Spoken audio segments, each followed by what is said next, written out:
ಪತ್ರಿಕಾಗೋಷ್ಠಿಯ ವಿಷಯ ಏನಂತಂದ್ರೆ ಒಳ ಮೀಸಲಾತಿ ಅನ್ನೋದು ಈಗ ಸರ್ಕಾರದೊಳಗೆ ಜನಜೀವನವಾದಂಥ ಒಂದು ವಿಷಯ ಇದೆ. ಈ ವಿಷಯಕ್ಕೆ ಒಂದು ದಶಕಗಳಿಂದ ಇದಕ್ಕೆ ಹೋರಾಟ ಮಾಡ್ಕೊತ ಬಂದಂಥದ್ದು ಈ ಹೋರಾಟದೊಳಗೆ ನಮ್ಮ ಹಿರಿಯ ಸಹೋದರ ಹಾಗೂ ದಮನಿತರ ಸಂಘರ್ಷ ಸಮಿತಿಯ ರಾಜ್ಯಾಧ್ಯಕ್ಷರಾದಂಥ ಸುರೇಶಣ್ಣ ಐಹೊಳೆ ಅವರು ಸುಮಾರು ದಶಕಗಳಿಂದ 30-35 ವರ್ಷಗಳಿಂದ ಹೋರಾಟ ಮಾಡ್ಕೊಟ್ಟು ಚಳುವಳಿಗಳು ಮಾಡಿ ಎಲ್ಲ ಮಾಡಿ ಈಗ ಒಂದು ಹಂತಕ್ಕೆ ಬಂದೈತಿ. ಸರ್ಕಾರ ಈಗ ಒಳ ಮೀಸಲಾತಿ ಜಾತಿ ಸಮೀಕ್ಷೆ ಸಾಮಾಜಿಕ ಹಾಗೂ ಆರ್ಥಿಕ ಸಮೀಕ್ಷೆ ಮಾಡೋಕ್ಕೆ ಈಗ ನಾಳೆ 5ನೇ ತಾರೀಕಿನಿಂದ ಆದೇಶ ಹೊರಡಿಸೈತಿ. ಈ ಆದೇಶದೊಳಗೆ ಸಮುದಾಯದ ಜನ ತಮ್ಮ ಮನೆಗೆ ಬಂದಂಥ ಜನಗಣತಿ ಮಾಡುವಂಥ ಶಿಕ್ಷಕರಿಗೆ ಯಾವ ರೀತಿ ಬರೆಸಬೇಕು, ಏನು ಮಾಡಬೇಕು ಅನ್ನೋದಂಥ ಒಂದು ಸಲಹೆ ಸೂಚನೆಗಳನ್ನು ನೀಡಬೇಕಂತೇಳಿ ಈ ವಿಷಯ ಈ ಪತ್ರಿಕಾಗೋಷ್ಠಿ ಮೂಲಕ ಮಾನ್ಯ ಸುರೇಶಣ್ಣ ಐಹೊಳೆ ಅವರು ಈ ಪತ್ರಿಕಾಗೋಷ್ಠಿ ಮೂಲಕ ಸಮುದಾಯದ ಎಲ್ಲ ಜನರಿಗೆ ಕಿವಿ ಸೇವಾ ಅವರು ಆದೇಶ ಮಾಡಿದ್ವಿ. ಜಾತಿ ಸಮೀಕ್ಷೆ ಅಂದ್ರೆ ಅವರ ಜಾತಿ ಗಣತಿ ಮಾಡಕ್ಕೆ ಬರ್ತಾರೋ, ಮನೆಗೆ ತಿರುಗಾಡ್ತಿರ್ತಾರೋ, ಅವರು ಸರ್ಕಾರಿ ಶಿಕ್ಷಕರ ಬರ್ತಿರ್ತಾರೋ, ಅವ್ರಿಗೆ ಏನು ಬರ್ಸ್ಬೇಕಪ್ಪ ಅಂದ್ರೆ ಈ ಯಾವುದೇ ಧರ್ಮ ಕನ್ವರ್ಟ್ ಆಗಿರೋ ನಮ್ಮ ಮಾದಿಗ ಸಮುದಾಯದ ಆ ಕಾಲಮ್ ಜಾತಿ ಅನ್ನೋ ಕಾಲಮ್ದಾಗ ಮಾದಿಗತ್ತ ಬರ್ಸ್ರಿ. ಆಮೇಲೆ ಪ್ರತಿಯೊಬ್ಬರು ನಮ್ಮ ಏನು SC ST ಇದಾರಲ್ಲ ಅವ್ರ ಜಾತಿ ಯಾವುದಕ್ಕೆ ಅದನ್ನ ಬರ್ಸ್ರಿ. ನಮ್ಮ ಜಾತಿ ಸಂಖ್ಯೆ ಹೆಚ್ಚೈತೆ ಕಡಿಮೆ ಐತೆ ಒಂದು ಕಾರಣಕ್ಕೆ ಅದನ್ನು ಸಮೀಕ್ಷೆ ಮಾಡ್ತಾರೆ. ದಯವಿಟ್ಟು ನಿಮಗೆಲ್ಲ ನಮ್ಮ ಸಮುದಾಯದವ್ರ ಕೈ ಮುಗಿದೇನು ಹೇಳೋದಂದ್ರೆ ನೀವು ಯಾವುದೇ ಜಾತಿ ಮತ್ತು ಧರ್ಮ ಕನ್ವರ್ಟ್ ಆಗಿರೋಂದ್ರೂ ನಮ್ಮ ಮೂಲ ಜಾತಿ ಏನಂತಲೇ ಮಾದಿಗ ಸಮುದಾಯದಾಗ ಆ ಮಾದಿಗ ಅಂತೇಳಿ ಕಡ್ಡಾಯವಾಗಿ ಬರ್ಸ್ಬೇಕು ಕಾಲಮ್ದಾಗ. ಮತ್ತು ನಾವು ನಾವು ಕ್ರಿಶ್ಚಿಯನ್ ಕನ್ವರ್ಟ್ ಆಗಿದ್ರೆ ಎಲ್ಲ ಕ್ರಿಶ್ಚಿಯನ್ ಬರ್ಸಿರಿ. ಇನ್ನು ಯಾವುದೋ ಬೌದ್ಧ ಧರ್ಮ ಕನ್ವರ್ಟ್ ಆಗಿರುತ್ತೆ ಬೌದ್ಧ ಧರ್ಮ ಬರ್ಸಕ್ಕೆ ಹೋಗ್ಬೇಡ್ರಿ. ನೀವು ಮೂಲತಃ ಮಾದಿಗ ಜಾತಿಯವ್ರು ಇದ್ದಾಗ ಮಾದಿಗತ ಬರ್ಸ್ರಿ, ಚೆಲುವಾದಿ ಜಾತಿಯವ್ರು ಇದ್ದಾಗ ಚೆಲುವಾದಿತ ಬರ್ಸ್ರಿ, ಇನ್ನುಳಿದ ಡೋರ್ ಜಾತಿಯವ್ರು ಇದ್ದಾಗ ಡೋರ್ ಜಾತಿಯತ ಬರ್ಸ್ರಿ. ಯಾಕಂದ್ರೆ ಒಳ ಮೀಸಲಾತಿ ಜಾರಿ ಆತಂದ್ರೆ ಎಲ್ಲ ಸಮುದಾಯಗಳಿಗೆ ಸಾಮಾಜಿಕ ಮತ್ತು ಆರ್ಥಿಕ ಮತ್ತು ರಾಜಕೀಯ ನ್ಯಾಯ ಸಿಗ್ತೈತಿ. ಅದಕ್ಕೆ ದಯವಿಟ್ಟು ಎಲ್ಲ ನಮ್ಮ ದಲಿತ ಬಾಂಧವರಲ್ಲಿ ಕೈ ಮುಗಿದೇನು ಕೇಳ್ತೀವಿ ಅಂದ್ರೆ ನಿಮ್ಮದು ಯಾವುದೇ ಜಾತಿ ಐತಿ ಆ ಜಾತಿ ಬರ್ಸ್ರಿ. ಆಮೇಲೆ ಮಾದಿಗ ಸಮುದಾಯದವ್ರಿಗೆ ನಿಮ್ಮ ಕೈ ಮುಗಿದಾಗ ಕೇಳ್ತೀವಿ, ನಿಮ್ಮ ಜಾತಿ ಕಾಲಮ್ದಾಗ ಮಾದಿಗ ಅಂತ ಹೇಳಿ ಬರ್ಸ್ರಿ.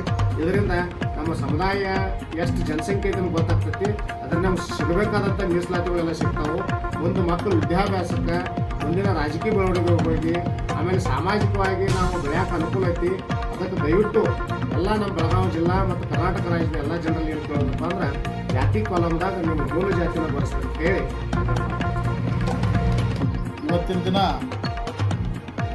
ಈ ಒಂದು ಪತ್ರಿಕಾಗೋಷ್ಠಿ ಕರೆದ ಉದ್ದೇಶ ಏನಪ್ಪ ಅಂತಂದರೆ ಸುಮಾರು 3 ದಶಕಗಳಿಂದ ನಮ್ಮ ಒಳ ಮೀಸಲಾತಿ ವರ್ಗೀಕರಣಕ್ಕಾಗಿ ಎಲ್ಲ ಕರ್ನಾಟಕದ ಮಾದಿಗ ಓರ ಸಂಘಟನೆಗಳು ಹೋರಾಟವನ್ನು ಮಾಡಿಕೊಂಡಿರುವುದು ಒಂದು ಇತಿಹಾಸ. ಆ ಇತಿಹಾಸ ಇಟ್ಕೊಂಡು ಇವತ್ತಿನ ದಿನ ನಮಗೆ ಬಹುಶಃ ಆ ಒಂದು ಗುರಿ ತಲುಪುವ ಸಮಯ ಬಂದಿದೆ ಅನಿಸುತ್ತೆ. ಆ ಒಂದು ನಿಟ್ಟಿನಲ್ಲಿ ಮೊನ್ನೆ 2024 ಆಗಸ್ಟ್ 1ರಂದು ಸಪ್ತಪೀಠ ಸರ್ವೋಚ್ಚ ನ್ಯಾಯಾಲಯ ಕರ್ನಾಟಕ ಸರ್ಕಾರಕ್ಕೆ ಒಂದು ನಿರ್ದೇಶನ ಮಾಡಿದೆ. ಏನು ನಿರ್ದೇಶನಪ್ಪ ಅಂತಂದರೆ ನೀವು SC ಪಟ್ಟಿಯಲ್ಲಿ ಇರ್ತಕ್ಕಂಥ ಒಳ ಸಮುದಾಯಗಳಿಗೆ ಒಳ ಮೀಸಲಾತಿ ಕೊಡಬೇಕು ಅನ್ನೋದು ಇತ್ತಪ್ಪ ಅಂತಂದರೆ ಅದಕ್ಕೆ ಕರ್ನಾಟಕ ಸರ್ಕಾರ ಅಥವಾ ಯಾವುದೇ ರಾಜ್ಯ ಸರ್ಕಾರ ಬದ್ಧವಿರುತ್ತದೆ. ಒಳ ಮೀಸಲಾತಿ ಜಾರಿಗಾಗಿ ನೀವು ಕೇಂದ್ರಕ್ಕೆ ಕಳಿಸೋದೇನು ಅವಶ್ಯಕತೆ ಇಲ್ಲ, ಆ ಜಾರಿ ನೀವೇ ಮಾಡಬಹುದು ಅಂತಕ್ಕಂಥ ಸಪ್ತಪೀಠ ಕರ್ನಾಟಕ ಸರ್ಕಾರಕ್ಕೆ ನಿರ್ದೇಶನ ಮಾಡಿರುತ್ತದೆ. ಆ ಒಂದು ನಿರ್ದೇಶನದ ಮೂಲಕ ಈಗ ನಮ್ಮ ಕಾಂಗ್ರೆಸ್ ಸರ್ಕಾರ ಮಾನ್ಯ ಏಕಪೀಠ ಸದಸ್ಯ ಮಾನ್ಯ HN ನಾಗಮೋಹನ್ ದಾಸ್ ಅವರಿಗೆ ಈ ಒಂದು ಒಳ ಮೀಸಲಾತಿ ವರ್ಗೀಕರಣ ಮಾಡಬೇಕು ಅನ್ನೋ ನಿಟ್ಟಿನಲ್ಲಿ ನಾಗಮೋಹನ್ ದಾಸ್ ಸಾಹೇಬರಿಗೆ ದತ್ತಾಂಶ ಸ್ವೀಕಾರ ಮಾಡಿ ಅಂತಕ್ಕಂಥ ಮಾತನ್ನು ಹೇಳಿ ಅವರಿಗೆ ನೇಮಕ ಮಾಡಿರುತ್ತಾರೆ.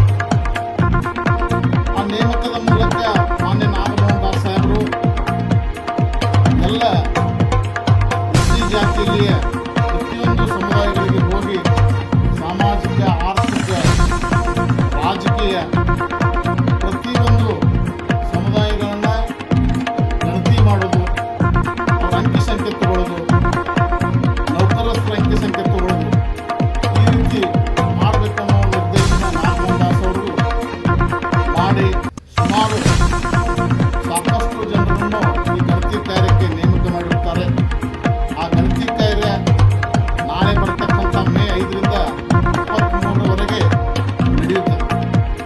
ಆ ನಿಟ್ಟಿನಲ್ಲಿ ಪ್ರತಿಯೊಬ್ಬ ಮಾದಿಗ ಕುಲ ಬಾಂಧವರಿಗೆ, ಸಮುದಾಯದ ಹಿರಿಯರಿಗೆ, ವಿದ್ಯಾರ್ಥಿಗಳಿಗೆ, ನೌಕರ ಬಂಧುಗಳಿಗೆ, ಕೂಲಿ ಕಾರ್ಮಿಕರಿಗೆ, ರೈತ ಬಂಧುಗಳಿಗೆ ನಾವು DSS ಕರ್ನಾಟಕ ರಾಜ್ಯ ಸಮಿತಿಯಿಂದ ಏನು ಮನವಿ ಮಾಡ್ಕೊಳ್ತಿತ್ತು ಅಂತಂದ್ರೆ, ಗಣತಿದಾರರು ನಿಮ್ಮ ಮನೆಗೆ ಬಂದಾಗ ಅವರ ಪಟ್ಟಣಕ್ಕೆ ಬರಲಿ, ಗ್ರಾಮಕ್ಕೆ ಬರಲಿ, ಒಂದು ಗಲ್ಲಿಗೆ ಬರಲಿ, ಸಮುದಾಯ ಮುಖಂಡರನ್ನು ಕರ್ಕೊಂಡು ಹೋಗಿ ಪ್ರತಿ ಮನೆಗಳಿಗೆ ಅವ್ರನ್ನು ಕರ್ಕೊಂಡು ಹೋಗಿ ಸಮುದಾಯದ ಗಣತಿ ಅಂಕಿ ಸಂಖ್ಯೆಯನ್ನು ನಿಖರವಾಗಿ ಅವ್ರಿಗೆ ಹೇಳಬೇಕು, ಸ್ಪಷ್ಟವಾಗಿ ಹೇಳಬೇಕು.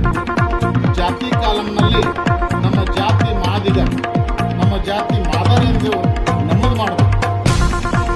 ನಾವು ಮೈಸೂರಿನಲ್ಲಿ ಚಾಮರಾಜನಗರದಲ್ಲಿ AKADA ಅಂತಿದ್ದಾರೆ, ಆದಿ ದ್ರಾವಿಡ, ಆದಿ ಕರ್ನಾಟಕ, ಆದಿ ಆಂಧ್ರ ಅಂತೇಳಿ.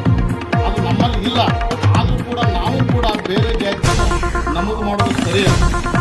ಮಾದಿಗ ಕುಲ ಬಾಂಧವರು ಬೇರೆ ಯಾವುದೂ ಮೆನ್ಷನ್ ಮಾಡದೆ ನಮ್ಮ ಜಾತಿ ಡೈರೆಕ್ಟ್ ಸ್ಪಷ್ಟವಾಗಿ ಮಾದಿಗ ಅಂತೇಳಿ ನಮೂದು ಮಾಡಬೇಕು, ಮಾದರ ಅಂತೇಳಿ ನಮೂದು ಮಾಡಬೇಕು. ಬೇರೆ ಏನೇನೂ ಮಾಡಬಾರ್ದು. ಆ ಕೆಲಸವನ್ನು ಸಮುದಾಯದ ಮುಖಂಡರು ಯಾವುದೇ ಒಂದು ಗ್ರಾಮಕ್ಕೆ ಬರಲಿ, ಪಟ್ಟಣಕ್ಕೆ ಬರಲಿ, ಆಯಾ ಗಲ್ಲಿಗೆ ಬಂದಾಗ ಸುಮಾರು 3 ದಶಕಗಳ ಹೋರಾಟದ ಫಲ ಸಿಗುವಂಥ ಸಮಯ ಇರುತ್ತದೆ.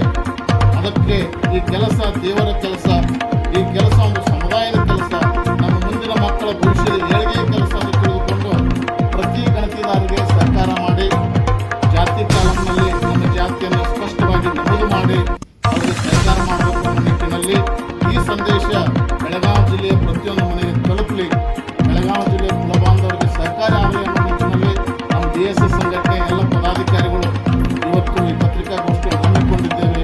ಅದಕ್ಕೆ ದಯವಿಟ್ಟು ನಮ್ಮಲ್ಲಿ ಈ ಒಂದು ರಾಜ್ಯ ಸಮಿತಿಯಿಂದ ಎಲ್ಲ ಕುಲ ಬಾಂಧವರಿಗೆ ನಾವು ಮತ್ತೊಂದು ಮನವಿ ಮಾಡ್ಕೊಳ್ತಾ ಇದ್ದೀವಿ. ಇಂಥ ಒಂದು ಅವಕಾಶ ಕೈ ತಪ್ಪೋದು ಬೇಡ. ಈ ಅವಕಾಶ ನಾವು ಯಾರೂ ಕಳೆದುಕೊಳ್ಳೋದು ಬೇಡ. ಈ ಅವಕಾಶವನ್ನು ಸಾಕಾರಗೊಳಿಸಿಕೊಳ್ಳೋಣ, ಈ ಅವಕಾಶವನ್ನು ಉಪಯೋಗಪಡಿಸಿಕೊಳ್ಳೋಣ, ಈ ಅವಕಾಶವನ್ನು ಸದುಪಯೋಗಪಡಿಸಿಕೊಳ್ಳೋಣ ಅನ್ನೋ ನಿಟ್ಟಿನಲ್ಲಿ ಯಾರೇ 5ನೇ ತಾರೀಕು ಸ್ಪಷ್ಟವಾಗಿ ನಿಮ್ಗೆ ಹೇಳ್ತಾ ಇದ್ದೀನಿ, ಮೇ 5ನೇ ತಾರೀಕು ನಿಮ್ಮ ಮನೆಗೆ, ನಿಮ್ಮ ಗಲ್ಲಿಗಳಿಗೆ, ನಿಮ್ಮ ಗ್ರಾಮಕ್ಕೆ ಗಣತಿದಾರರು ಬರ್ತಾರೆ. ಅವ್ರು ಸರ್ ಆಗಲಿ, ಟೀಚರ್ ಆಗಲಿ, ಅಂಗನವಾಡಿ ಆಶಾ ಕಾರ್ಯಕರ್ತರಾಗಲಿ, ಯಾರೇ ಇದ್ರೂ ಕೂಡ ಅವರನ್ನು ಗೌರವದಿಂದ ಕರ್ಕೊಂಡು ಹೋಗಿ ನಮ್ಮ ಮನೆಯ ಸಾಮಾಜಿಕ ಸ್ಥಿತಿ, ಆರ್ಥಿಕ ಸ್ಥಿತಿ ಹಾಗೂ ಪ್ರತಿಯೊಂದು ಸ್ಥಿತಿಗತಿಯನ್ನು ಅವರಿಗೆ ಹೇಳಿ ನಮ್ಮ ಜಾತಿಯನ್ನು ಸ್ಪಷ್ಟವಾಗಿ ಅವರಿಗೆ ತಿಳಿಸಿ ಅವರಿಗೆ ಸಹಕಾರ ನೀಡಬೇಕು ಅನ್ನೋ ನಿಟ್ಟಿನಲ್ಲಿ ತಮ್ಮಲ್ಲಿ ವಿನಂತಿಪೂರ್ವಕ ಮನವಿ ಮಾಡಿಕೊಳ್ಳುತ್ತಾ ಈ ಒಂದು ಅವಕಾಶವನ್ನು ನಾವೆಲ್ಲರೂ ಸದುಪಯೋಗಪಡಿಸಿಕೊಳ್ಳೋಣ. ಮುಂದಿನ ದಿನಮಾನದಲ್ಲಿ ಗಣತಿ ಆದ ನಂತರ ನಾವೆಲ್ಲರೂ ಬಯಸಿದಂತೆ ನಮ್ಮ ಹೋರಾಟದ ಫಲದಂತೆ AG ಸದಾಶಿವದ ಆಯೋಗದ ವರದಿ ಖಂಡಿತ ಕರ್ನಾಟಕ ಸರ್ಕಾರ ಜಾರಿ ಮಾಡುತ್ತದೆ. ನಮ್ಮ ಮುಂದಿನ ಮಕ್ಕಳ ಭವಿಷ್ಯ, ಕೂಲಿ ಕಾರ್ಮಿಕರ ಭವಿಷ್ಯ, ರೈತರ ಭವಿಷ್ಯ, ನಾವು ಆರ್ಥಿಕವಾಗಿ, ಸಾಮಾಜಿಕವಾಗಿ, ರಾಜಕೀಯವಾಗಿ ಪ್ರಬಲರಾಗ್ತೀವಿ. ಆ ಒಂದು ಶಕ್ತಿ ನಮಗೆ ಬರ್ತದೆ. ಆ ಒಂದು ಹೋರಾಟಕ್ಕೆ ಫಲ ಸಿಗ್ತದೆ. ಅದಕ್ಕೆ ದಯವಿಟ್ಟು ಈ ಗಣತಿ ಕಾರ್ಯವನ್ನು ನಾವೆಲ್ಲರೂ ಸದುಪಯೋಗಪಡಿಸಿಕೊಂಡು ಬರ್ತಕ್ಕಂಥ ದಿನಮಾನಗಳಲ್ಲಿ ತಾವೆಲ್ಲರೂ ನೆನಪಿಟ್ಕೊಂಡು ಮೇ 5ರಿಂದ 23ರವರೆಗೆ ನಡೆಸತಕ್ಕಂಥ ಈ ಗಣತಿ ಕಾರ್ಯದಲ್ಲಿ ನಮ್ಮ ಜಾತಿಯನ್ನು ಧೈರ್ಯವಾಗಿ, ಸ್ಪಷ್ಟವಾಗಿ ಮಾದಿಗ ಮಾದರೆಂದು ಹೇಳು ನಮೂದು ಮಾಡಬೇಕಂತೇಳಿ ತಮ್ಮಲ್ಲಿ ಇನ್ನೊಮ್ಮೆ ಘಂಟಾಘೋಷವಾಗಿ ತಮಗೆ DSS ವತಿಯಿಂದ ವಿನಂತಿಪೂರ್ವಕ